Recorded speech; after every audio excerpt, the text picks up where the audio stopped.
I read two books this week, one I hated and one I loved, and neither would make a good episode. So I wanted to republish one of my favorite episodes on one of my favorite books and one of my favorite founders, which is Daniel Ludwig, who at the one time was the richest person in the world and no one even knew his name. He started his company when he was 19 and he worked well into his 90s. And Ludwig built this massive conglomerate of 200 companies in 50 different countries. So he had this obsessive focus on efficiency and cost control. He was notorious for eliminating any expense that didn't directly contribute to his profits. And that's how you know that if he was alive today, he'd be running his business on ramp. Let me give you one example. He designed his ships with thinner decks than the industry standard so he could reduce weight and fuel costs. And then he famously snapped when someone asked why he didn't put grand pianos on his ships like his Greek competitors. He said, "You can't carry oil in a grand piano." So one thing is very, very clear from studying hundreds of history's greatest entrepreneurs. Anyone who's committed to being great at building their business is obsessed with watching their costs and building an efficient company. They did that because they understood that by doing so gives you a massive competitive advantage. And Ramp helps you do so. So using Ramp becomes a competitive advantage. Ramp gives you easy to use corporate cards for your entire team, automated expense reporting, and cost control all on a single platform. As you're about to hear, Daniel Ludwig was constantly innovating in his industry.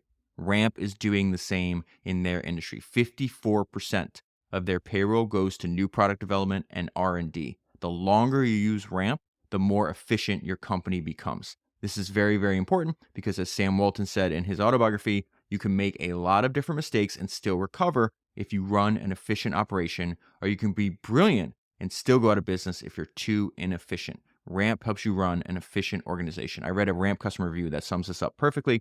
It said, Ramp is like having a teammate who you never need to check in on because they have it handled. Ramp's website is incredible. Make history's greatest entrepreneurs proud by going to ramp.com to learn how they can help your business today. That is ramp.com.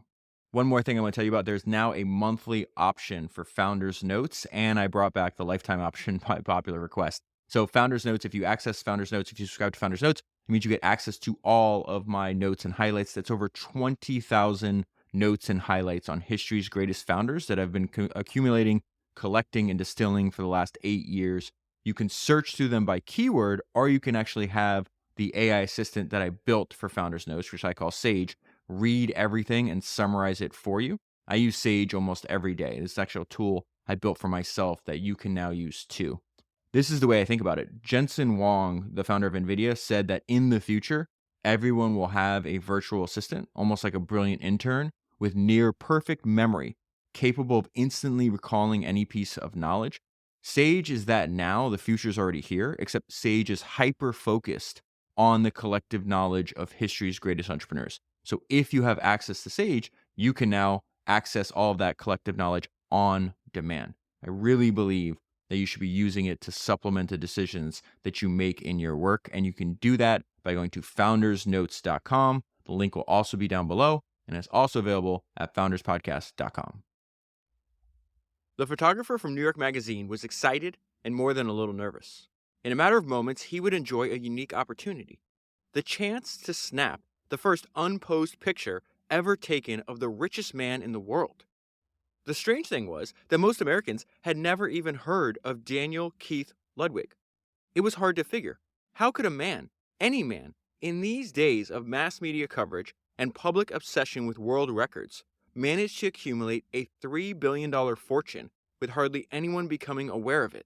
If it takes a 43-inch stack of $100 bills to make $1 million, then a stack equaling $1 billion would tower over the Empire State Building.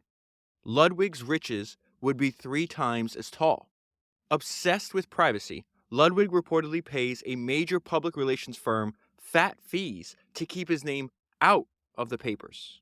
The New York Magazine photographer had learned that the world's richest man was living, almost anonymously, right in the middle of Manhattan, and that he was in the habit of walking to work every day.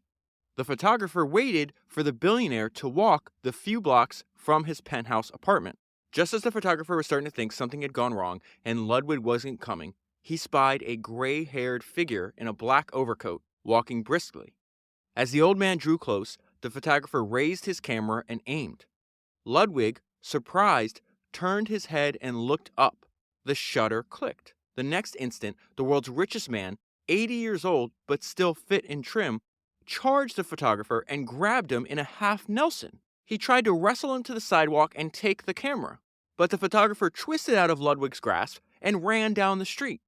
New York Magazine ran the photo with an accompanying article: "The richest man in America walks to work." That was an excerpt from the book that I'm going to talk to you about today, which is The Invisible Billionaire, Daniel Ludwig, and it was written by Jerry Shields.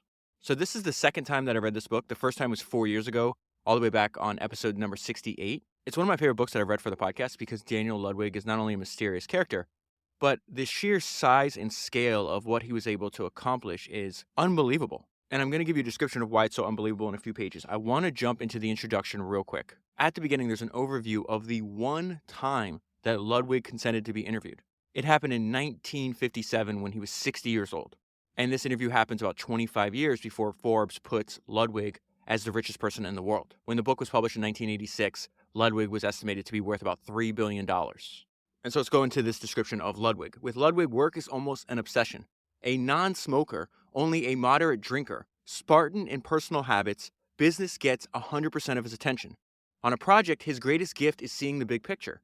Once a project begins, Ludwig does not rest easy until completion date. There's no lack of projects.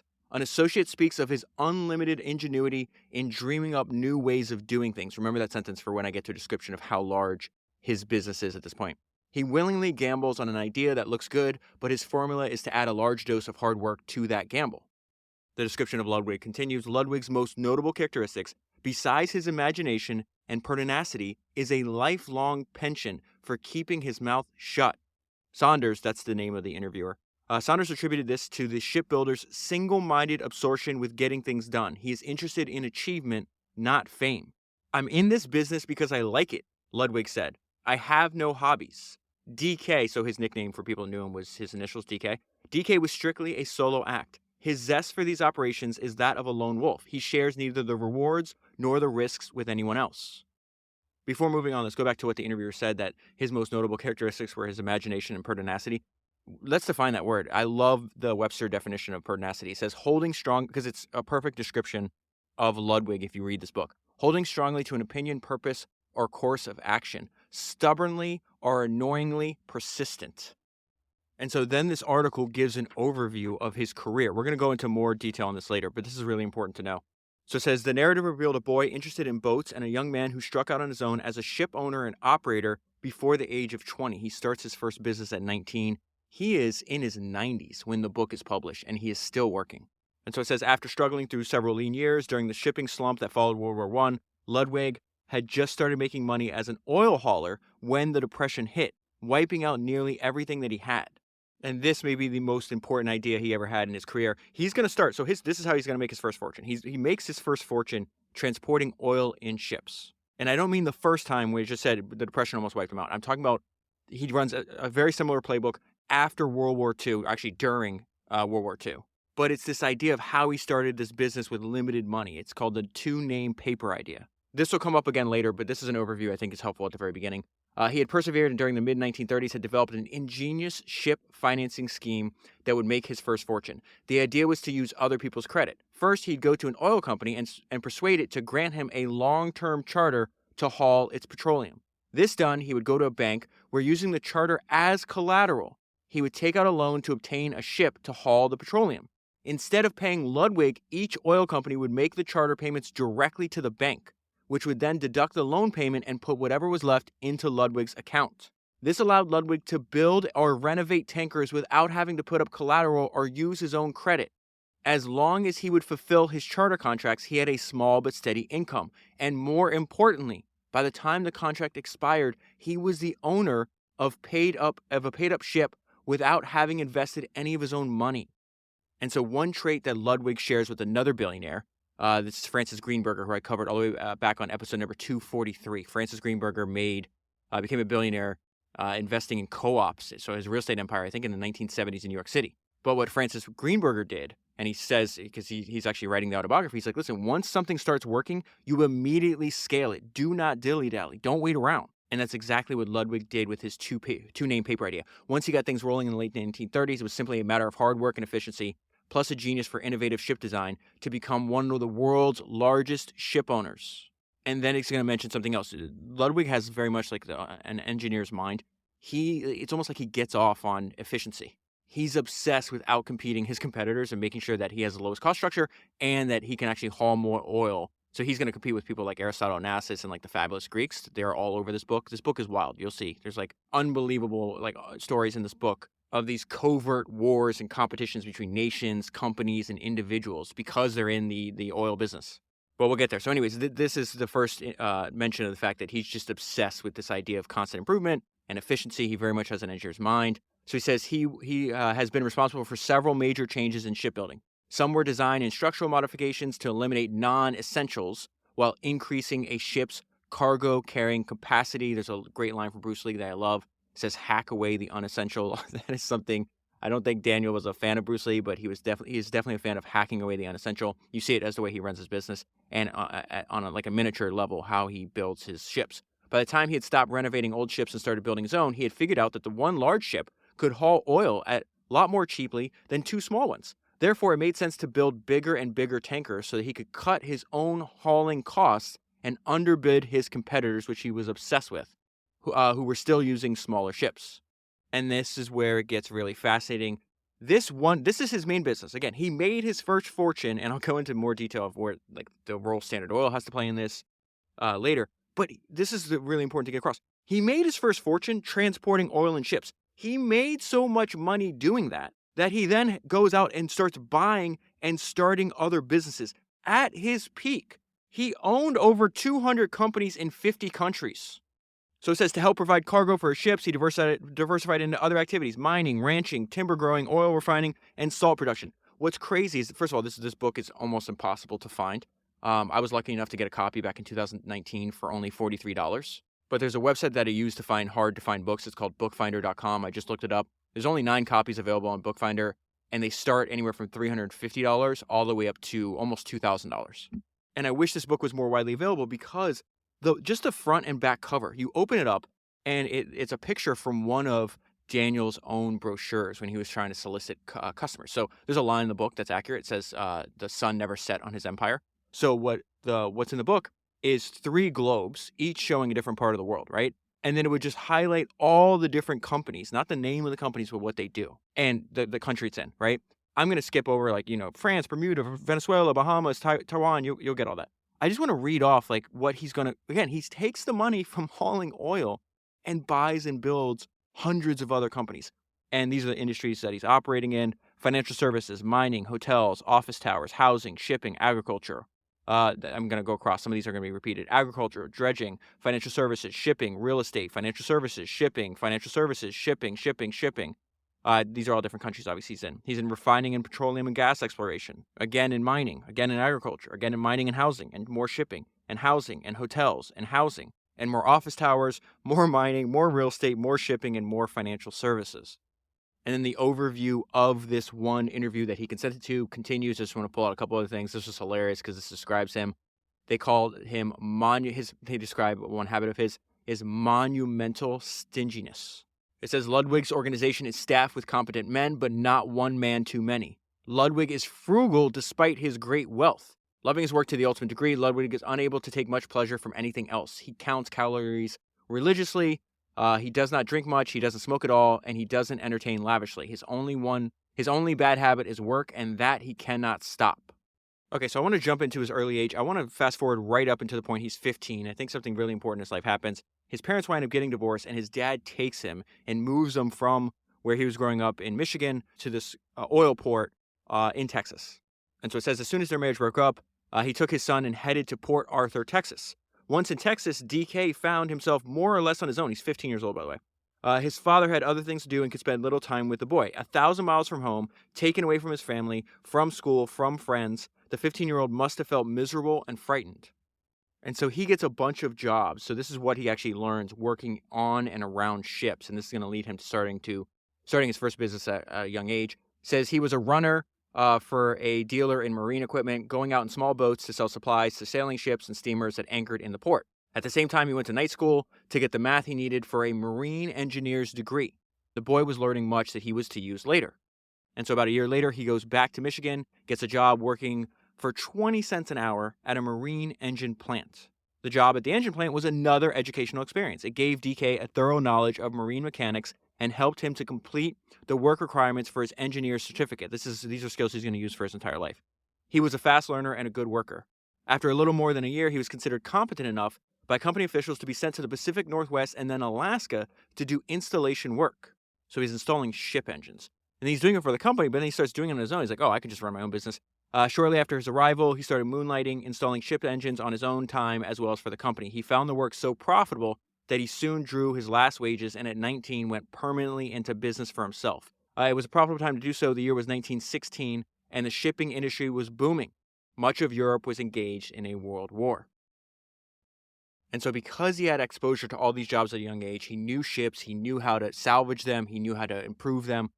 This is where his first business, something he does is really smart. That's something he's going to do even when he's really rich. And so he's always looking for a deal, and he finds really smart ways to buy assets for a lot less than they're worth. This is just one example. He's going to have much more sophisticated examples later on, but he needs a boat. And so he goes to this Detroit bank that had foreclosed a bunch of boats, and he finds one for just $5,000. And so he's able to get a loan, and he's able to recoup most of that $5,000 just because he knew the value of the parts individually contained in the boat. And he transforms the boat from something that was taking passengers to a barge. So it says he almost immediately recovered the purchase price by gutting and selling off her machinery and her boilers and turning her into an iron-hulled barge. So that's the first smart move. The second smart move, he goes where the opportunity is. Then he boldly advertised in a New York paper that he was available as a charterer.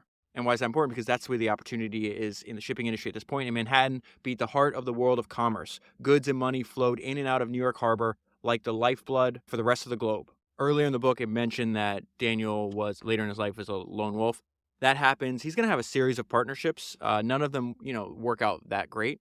He clearly prefers to work alone, but he does get what he considers a postgraduate course in shrewd trading by a partner that is going to respond to this ad that Daniel just put in the paper. And so it's this guy named Kaplan. Kaplan was a New Yorker who had virtually cornered the market in blackstrap molasses. And so they become partners, and Kaplan sends Ludwig north of the border. This is around the time of Prohibition. So the molasses is actually turned into bootleg liquor, okay? So it says the molasses DK was hauling was turned into rum and brought back across the border into those states, which had already outlawed the importation and sale of liquor. Since he was merely hauling molasses to Canada, DK was doing nothing illegal, but he was an important part of the process and stood to make money from it. And so their partnership only lasts 2 years, but this is what DK said about it. He credits Kaplan with giving him a sort of postgraduate course in shrewd trading. And so the book goes into a lot of detail about the early years of his career, which I think is really important for you and I to go over. I'm going to spend some time here. This whole section is something that you see over and over again. It's not what you do, but how you do it. And so Ludwig is constantly identifying, is this a good use of my time, or is there a way I can do the same work but for more money? And in this case, he's like, okay, I'm hauling. He breaks up with Kaplan, and he does a general hauling. So he's just like still shipping and moving stuff around. And he says most of his cargo was lumber, but he has a good idea, and he's like, I should switch to hauling oil. And why did he come up with that? I'd been getting 10 or 15 cents to haul cargo, a cargo of lumber. I saw the tanker boys getting 3 or 4 times as much for oil. So he's like, okay, how do I do that? First, I need some kind of oil tanker. I need a vessel to haul oil. I need somebody that'll pay me, more importantly, to haul the oil. He goes to a small refinery. This is something he's going to use over and over again. Gets the contract first, then goes and looks for a vessel. This is after World War I. He's going to run the same playbook on a much, much larger scale at the end of World War II, which is going to be really fascinating. So what happens, they have this huge, everybody's building ships because of the war. Now the war stops, and now you have an excess supply of ships. And he's able to get a good deal on them because there's no contract from the government anymore. So he finds a ship that was 98% complete when the armistice was declared. So now he has a charter and a vessel, and we see his legendary, or what do they call, monumental stinginess. He wasn't even sure how to pronounce the name of the vessel, but because it would have cost him $50 to paint out the name and put on a new one, he decided to leave it as it was. And remember I said earlier, just like Francis Greenberger, once something works, he immediately starts scaling it up. So he's like, okay, this thing's, 400 tons. How do I get it bigger? I want a bigger ship. I want to make more money. And so he's going to go through a series of partnerships, and he's constantly finding ways to level and trade up. I think of him very much as the founder because he started the company. But when you realize how much money his business makes, it's like, oh, he's kind of like a trader. He's constantly wheeling and dealing. He does not have to keep a company forever. If he gets a better deal, he'll just sell it off for there's multiple times in the book. It's like, oh, I'll just sell it for 400 million. Business I had for 40 million. He's constantly trading things up and looking for better opportunities until he dies. And so he does this for a few times, but then he gets to the point where the ship is so large, he's like, I don't have enough money to buy this thing, but I know it's a good opportunity. So what do? I go and take on a partner. And so don't worry about remembering these names because he's going to go through a bunch of people. But this one guy named William, they had met during the war, offered to put up the rest of the money in exchange for 51% share of the venture. That lasts for a little bit. And then William decides, hey, actually, I want to buy you out. So what's the price for the other 49%? Ludwig had put up $5,000 and his time for this one transaction, and he winds up getting $40,000 for his 49% share. And so this is what I mean. He's just constantly trading up. He accepted this buyout. Then he used that money to go into another partnership with a group up in New England that owned a chain of filling stations. Together, the three guys formed a new company called Tankers. And their idea is just to buy a bunch of tankers and continue to haul oil. Now, this is why this is important. DK is a very young man at this time. He's in, this would be around 1920, 1924. So he's mid-20s, mid to late 20s. He's going to wind up making a partnership with older, richer partners, right? So Ludwig, at this point in his career, has time and energy, and his new partners have money. And that's a tale as old as time. You'll constantly be able to find older, richer guys that are willing to partner with you if you'll do all the work. DK, for practical purposes, was the chief executive officer of the company. It was his job of keeping things going, and that job of keeping things going fell squarely on the shoulders of Ludwig. I mentioned his constant desire to trade. You see this even at an early age. They are technically operating ships, right? They are hauling oil. But he's making, during the mid to late 20s, he was actually made more money buying and selling ships than he did in operating them. Long term, there's more money in hauling oil, but he needed the money right now. So he's like, well, if I can buy ships better than anybody else can, I can do this service for other people and just keep buying good. I know a good deal when I see it. I'll just keep buying it. And instead of keeping it for myself, I'll just sell it so I can get the money right now. And this is really important to understand later on. He does this with very little amount of money down. He's buying ships from the government after the war, after World War I, with only 10% down. So it says the sale of surplus ships at bargain prices, much less than it would have cost to build the vessels from scratch, started almost as soon as the armistice was declared. The result was that hundreds of government-owned vessels built at taxpayer expense were being sold off at well below cost to legitimate shippers and to speculators who did the minimum required renovation work and then sold the ships for a quick profit. That's what Ludwig is doing right now during his career. What made the deal attractive was the shipping board required investors to put up only 10% of the purchase price, and the rest could be paid over time. And so this is what him and his partners are doing. That would mean by investing less than $50,000, right, because the total purchase price is $500,000, they could buy 3 ships, remodel, and sell them. If they managed to sell the 3 vessels for $1 million, they would reap over $500,000 profit on an investment of only $50,000. And so almost 40 years later, when he's giving this interview, he's talking about this time in his early career. And he says he was always in hock at the beginning of his career. And what that meant is he's always owed the government money. And he's constantly, this whole book at this stage of his career, especially doesn't help. He's got a bunch of, he's got this large fleet. And then the Depression comes. Essentially, no one wants to haul oil.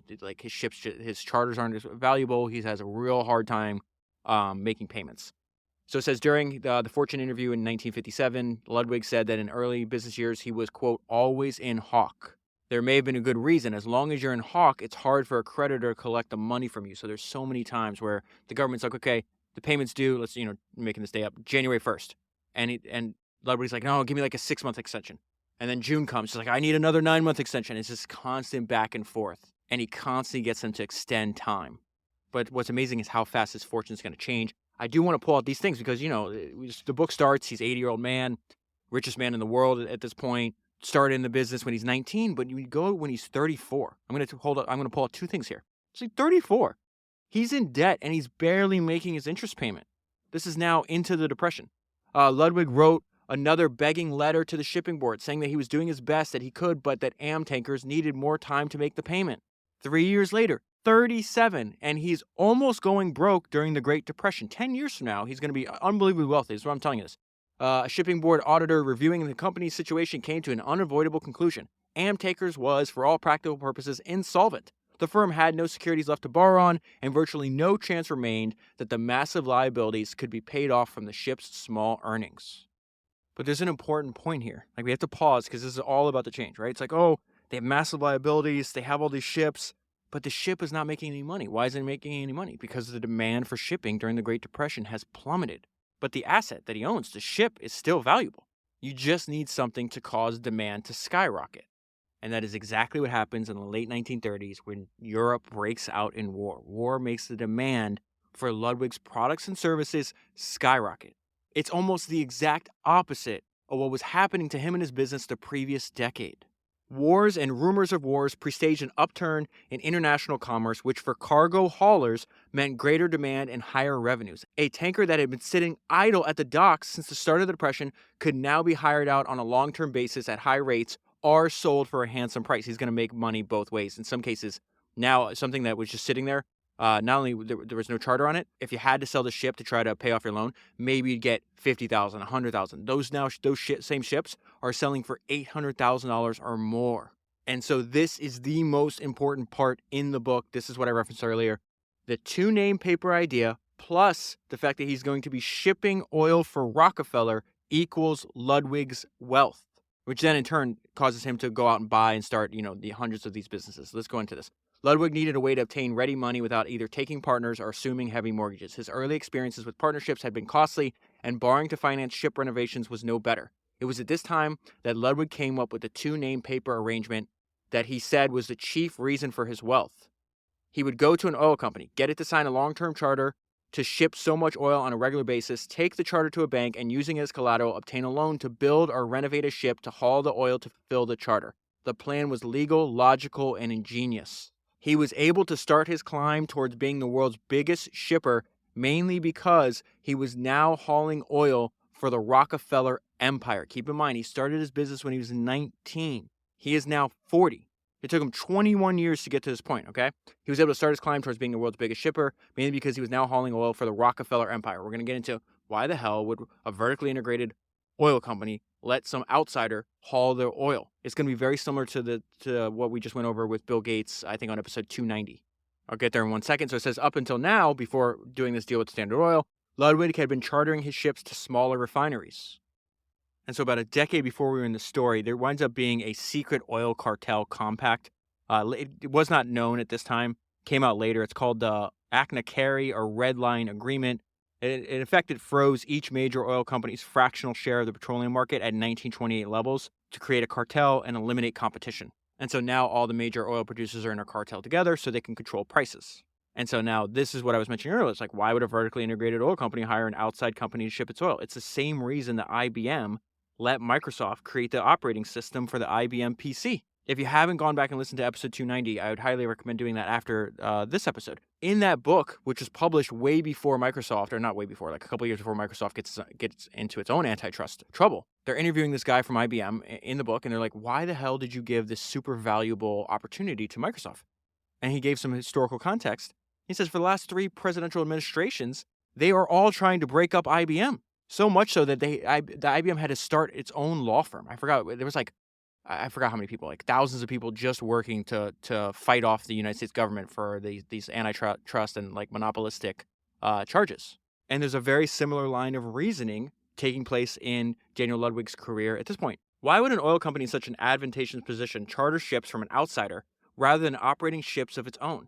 The illusion of competition and decentralization has to be maintained. The U.S. government still had laws on the books dating from the turn of the century when public outcry led to trust busting. And so Ludwig is doing what Standard Oil once done. It just appears it's an outside company. What was in fact a tightly controlled situation must not look like one from the outside. As much as DK had been portrayed as a lone wolf, the fact remains that he could have never attained billionaire status by operating in a vacuum. By aligning himself with the biggest game in town, he served as a useful cog in a gigantic machine that kept oil and money circulating all over the globe. And so this is a great overview of something I referenced earlier, the fact that his business was basically 180 degrees different during World War II than it was in the Depression, and a reminder that tough times don't last, but tough people do. During the depths of the Depression, Ludwig was mired deep in debt. He was saddled with do-nothing partners, desperately pressed to keep the shipping board and the banks from foreclosing on his few ships, and burdened with an unhappy marriage. Now, 5 years later, DK was in good financial shape, the owner of a growing fleet of ships and corporations, out of debt and enjoying a profitable relationship with the government, the banks, and the oil companies. Moreover, he was building a reliable staff and had a happier marriage. And so even though he's getting a lot richer, his legendary stinginess, as the book references it many times, is still intact. Ludwig's stinginess would become legendary in the shipping industry. He did not mellow as he grew richer and older. He earned the reputation of being the Scrooge of the shipping industry. One of his employees, on being asked to suggest a design for a fleet flag symbolizing the Ludwig enterprises, submitted a drawing of two hands stretching a dollar bill. This is so extreme it made me laugh. The captain of a Ludwig ship made the extravagant mistake of mailing in a report of several pages held together by a paperclip. He received a sharp rebuke from Ludwig. "We do not pay to send ironmongery by airmail." I had to look up what ironmongery was. It refers to manufactured iron goods. I don't know if a paperclip fits that description, but Ludwig was super pissed off about it. Ludwig's tight-fistedness persisted after the Depression, putting him in sharp contrast to such free spenders. These are his main competitors at this time, Aristotle Onassis and Stavros Niarchos. It was also largely responsible for many of his innovations in the shipbuilding industry. This is actually the reason I'm reading all this to you. But before I get to that part, if you want to learn more about Aristotle Onassis in particular, I just did a podcast on one of his biographies. It's episode 211. It's called Onassis, An Extravagant Life. But let's go to this idea that constraints breed innovation. I think that's actually a quote or a line from Sam Walton's autobiography. It says most of Ludwig's shipbuilding innovations were aimed towards a single goal, increasing payload without increasing cost. He was ever on the lookout for a way to reduce tanker design to the bare bones minimum. His ships had much thinner decks than the industry standard. This modification meant less weight and a smaller fuel bill. So this is actually really important. It sounds like, the guy's going a little crazy. But if you really think about it, like Ludwig's career is going to span over 50 years from here. And small expenses compound. So what is the cumulative savings of Ludwig's cost management over a half of a century? Ludwig's ridding his ship of any feature that did not contribute to profits pleased his own obsessive sense of economy and kept him a step ahead of his competition. When someone asked why he didn't put a grand piano aboard his ships, as Stavros Niarchos did, Ludwig snapped, "You can't carry oil in a grand piano." And I think there's just one sentence here that really describes why this is so important. Like, why is he doing all this? Why is he so obsessed about this? Because making money is his passion, not spending it. Ludwig was concerned with the wealth itself, not the trappings. Making money, not spending it, was his passion. And so all throughout World War II, he's making a ton of money. And then at the end of World War II, he's a lot richer than he was at the end of World War I. So this is what the difference between the end of World War II and World War I. You're talking about 25, 27 years. The entire time, that 25, 27-year period, Ludwig has been in the same industry. And so I think this is another example of this idea that you have to stay in the game long enough to get lucky. And so just like at the end of World War I, there's going to be a ton of this huge surplus of war ships. The difference now is Ludwig has a lot more, not only knowledge in a quarter century, right, but a lot more money to take advantage of this opportunity. So it says, what was to become of all the tankers idled by the war's end? He had started in the tanker business by taking World War I surplus vessels and renovating them. Now there would be more surplus ships available, and he was in a far better position to exploit the situation. He stayed in the game long enough to get lucky, and then we're going to see this personality trait. He doesn't believe that anything is set. He's like, well, I just got to find the human that's actually responsible for making a decision, and then I could essentially, like, this is a reminder of one of my favorite quotes that Mark Andreessen said, that the world is a very malleable place. If you know what you want, you go for it with maximum energy and drive and passion, the world will often reconfigure itself around you more quickly and easily than you would think. Ludwig's version of that is find the ultimate decision maker, figure out what their interests are, and push on them. And so I'm going to read the section to you, but he does this not only, he's doing this with the Maritime Commission. This is the U.S. government. He does it with foreign governments. He does it with banks. He does it with oil companies. He does this over and over again, the same idea. Many of the surplus ships needed repair work before they could be put into service. But there was also a clause in the purchase contracts stipulating that any materials removed from these ships during renovation had to be scrapped. There is no way that Ludwig is going to take something that is valuable to somebody else and just throw it away. He never does that. So it says this condition was now standard in maritime ship sale contracts, but DK did not want to abide by it. If he could make some money by finding a buyer willing to pay more for removed parts than a scrap dealer, why shouldn't he be allowed to do so? It was a shame to waste anything that could be turned into a profit. So when he got a tempting offer, he wrote the Maritime Commission with a proposition. This company is offering to pay $100,000 for a turbine that he had just removed. Let me sell this engine, DK said, and I'll split the proceeds with you 50-50. On its face, the offer was in violation of the contract, but the commissioners accepted his proposition with a single modification. They wanted $55,000, not $50,000.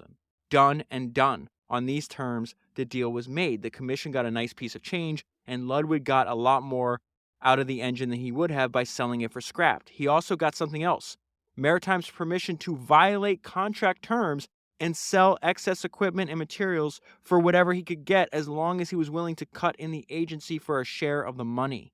Now, while this is going on, something interesting happens. Daniel Ludwig goes from being the best in the industry to behind both Aristotle Onassis and Stavros Nikiros. So Nikiros and Onassis were friends, then brother-in-laws, and then enemies. So think about this. Why was Onassis and Nikiros able to catch up and then pass Ludwig? Onassis and Nikiros had lower cost structure than Ludwig. How is that possible? This guy's obsessed with eliminating costs.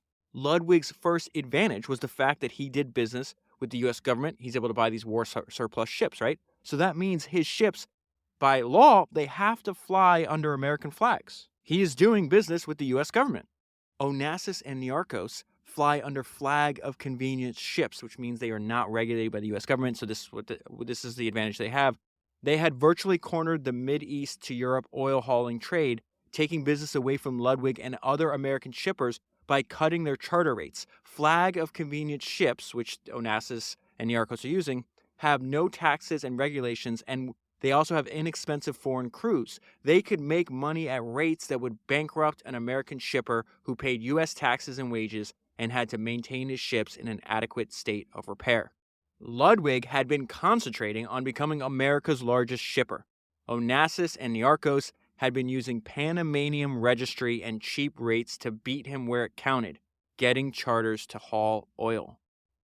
Eventually, Ludwig is going to follow suit. He's going to find ways to build flag of convenience ships as well. Another advantage that Onassis and Niarchos had that Ludwig was forced to follow was lavishly entertaining, or another way to think about this is bribing the people that make the decisions to give these oil charters. And this is what Onassis and his brother-in-law become world famous for. They have like these floating, essentially, like, you can't even call them mansions, like miniature floating cities, like company headquarters. You just happen to live there. It's actually absolutely insane. In I read 2 biographies of Onassis. I think in both of them they talk about this, but Churchill. So Winston Churchill winds up becoming good friends with Aristotle Onassis. Onassis had maybe, the nicest yacht in the world at the time. And this is before Churchill dies. He's, the hero of the West, arguably one of the most famous people on the planet. And he can, has access to unlimited opportunities. And he chooses to constantly vacation and spend time aboard Onassis's yacht. And in one of the books, Onassis describes Churchill's peculiar morning routine where he wouldn't get out of bed. Like he'd wake up normal hours, 8 o'clock or whatever the case is, but he would stay in bed reading and drinking until like noon. But when I got to this section of the book, which I'm going to read to you, and it's gonna seem uncharacteristic for Ludwig, but I was having breakfast with a few friends, and one of them made the point that was very interesting. This friend had been buying businesses and making investments for like a decade, and he actually made the point that he believed that yachts and private planes are actually undervalued assets. And this section of the book would explain why someone would make a statement like that. And so this is Onassis and his brother-in-law. While they were lavishly entertaining the leaders of European and Arab aristocracy, they were also winning contracts to haul oil to make enough money to keep the spending spree going. And Ludwig, watching these glamorous men steal contract after contract from him by dazzling those who had the power to grant such concessions, had begun to realize that if he was going to compete with them successfully, he would have to do more than build bigger and more economical tankers. He would have to do a little dazzling of his own. And so he builds this giant, unbelievably luxury yacht called the Danjin because he realizes how valuable this is as a business asset. This yacht of his is going to travel like 40,000 miles a year on average, and most of the time he's not even aboard. Over the next decade, DK would use this yacht frequently in this way, cruising the Mediterranean or the Atlantic with a boatload of wealthy guests, usually ones from whom he needed a business favor. For him, the yacht was as much a business craft as any of his tankers, and probably earned him more money than any of them. That is a crazy sentence, and probably earned him more money than any of them. Goes back to what my friend was telling me. Yachts and private planes are actually undervalued assets. In the case of the Greeks and in case of Ludwig, these giant floating company headquarter mansion things wind up not only not costing them anything, but making them a ton of money. And so moving on, even though he's losing some of the contracts to the Greeks, he's still the third largest ship owner in the world. And he's making so much money, he's got to find something to do with all the cash. This is where they call him a highly diversified, one-man multinational corporation. So at this point in the story, he's in his 50s. He still has 4 decades ahead of him. And so the book goes into great detail about a bunch of these projects. I'm going to highlight a couple of them, but I want to point out this because I thought this was fascinating. His plans for his Venezuelan land was reflected in an amendment to National Bulk Carriers Corporate Charter. So he's got a million different companies. His main business is called National Bulk Carriers. That's becomes one of the largest shipping companies in the world. And so he's updating the charter about what he can do with the company's money. The new section expands the company's allowable activities to include, this is how varied his interests were: exploration and development of petroleum, gas, asphalt, hydrocarbons, metals, ores, coals, and other minerals, operation of oil wells, mines, drilling equipment, all kinds of oil, gas, and mineral development, also farm, ranches, and livestock. From this time forward, National Bulk Carriers would list itself not as an oil transportation firm, but as a holding company. The DK was no longer just a simple shipper and shipbuilder. He was now a highly diversified, one-man multinational corporation. And something you see in the history of entrepreneurship over and over again is this idea of how can I keep paying myself? He's in these businesses not necessarily because he's interested in them, because they're adjacent to shipping. And he's like, well, instead of shipping other people's agriculture or other people's cattle or other people's lumber, why don't I just own everything and ship it myself? There's just one line that happens earlier in the book that he studied the way Rockefeller set up his business. He's like, oh, I should do this. Like the Rockefeller organization, Ludwig had mastered the practice of keeping his money by transferring it from one pocket, one company, to another while appearing to spend it. And then another reason I wish this book was more widely available and in print and affordable is because it's full of these crazy stories, these covert wars between nations, companies, individuals. It's talking about the fact that there's people in the United States government. This is when Eisenhower's president. You're going to see Richard Nixon, a young Richard Nixon gets involved here, where they're trying to make Aristotle Onassis. Aristotle Onassis has this exclusive contract to haul Saudi Arabian oil, and the U.S. government wants that out of its control. But look at the length that they go to accomplish this without anybody knowing what they're doing. So it mentions people like Richard Nixon and a bunch of other people that are inside the Eisenhower administration. I'm going to skip over the names to tell you what they're doing. They pulled the levers and kept the wheels turning the way that the corporate powers wished. Just now, these men were concerned with bringing Aristotle Onassis down a few pegs. They did not want to destroy him completely, for that might expose the oil cartel. A lot of that oil money is flowing into the coffers of these politicians. The plot would involve phone taps. This is so wild. The plot would involve phone taps and the planning of stories, some true, some half-true, some false, in cooperative, foreign, and domestic newspapers, all with the purpose of changing Onassis's image from that of a glamorous celebrity to a cunning villain. After he had been sufficiently smeared, the U.S. Department of Justice would start suits against him that, it had hoped, would force him to relinquish his exclusive rights to haul Saudi oil. The money for funding the operation was to be passed through an emissary of Stavros Niarchos, so his main competitor. Niarchos had a vested interest in seeing this Saudi contract scrapped. So, of course, did Daniel Ludwig. And so 2 of my favorite Ludwig stories are right next to each other in the book. This is how he starts the largest salt company in the world. And in the middle of the story is my favorite sentence in this entire book. So it's this project that's going to happen. It says it's on Mexico's Pacific coast, about halfway down the Baja Peninsula. Located there were huge underground deposits of brine. Concentration of salt in the water were around 30%, nearly 10 times that of seawater. By the simple process of pumping this brine to the surface and letting it stand in pools where the hot sun could evaporate the water, one could produce millions of tons of salt. This is what Ludwig is doing. Produce millions of tons of salt, which could be gathered and exported. The economy of the procedure appealed to Ludwig. All he had to do was bring up the brine and nature would do the processing. The main problem was the labor. This part of Mexico was nearly unpopulated, and he would have to import workers and build places for them to live. He has to build essentially a small town for this to happen. The Baja coast was so remote that he would have to build an entire town if he was going to develop the salt deposits. This is my favorite sentence of the book, but he had learned something by now. Opportunities exist on the frontiers where most men dare not venture, and it is often the case that the farther the frontier, the greater the opportunity. I love that line. The majority of businessmen are tied to cities where the ingredients of development already exist: labor, energy, supplies, building, transportation, and so on. Competition also exists there. And the way to escape it is to either do something no one else is doing or do it where no one else is doing it. Much of Ludwig's success was due to his willingness to venture where more timid entrepreneurs dared not go.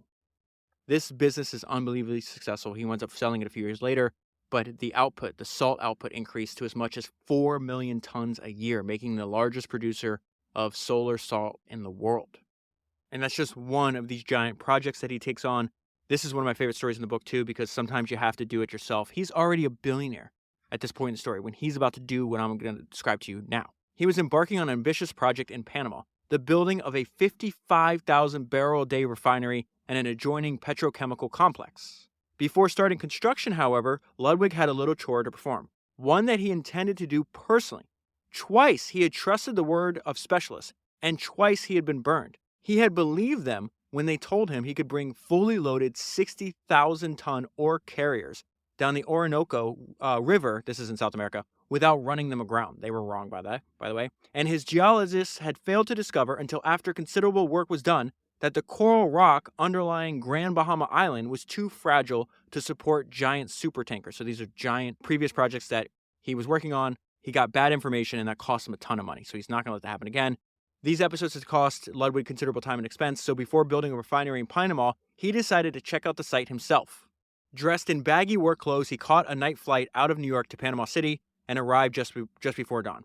He went into a little village store at the bay's edge and pulled out a quarter out of his pocket. He paid for his purchases, a heavy bolt and a 20-cent ball of string.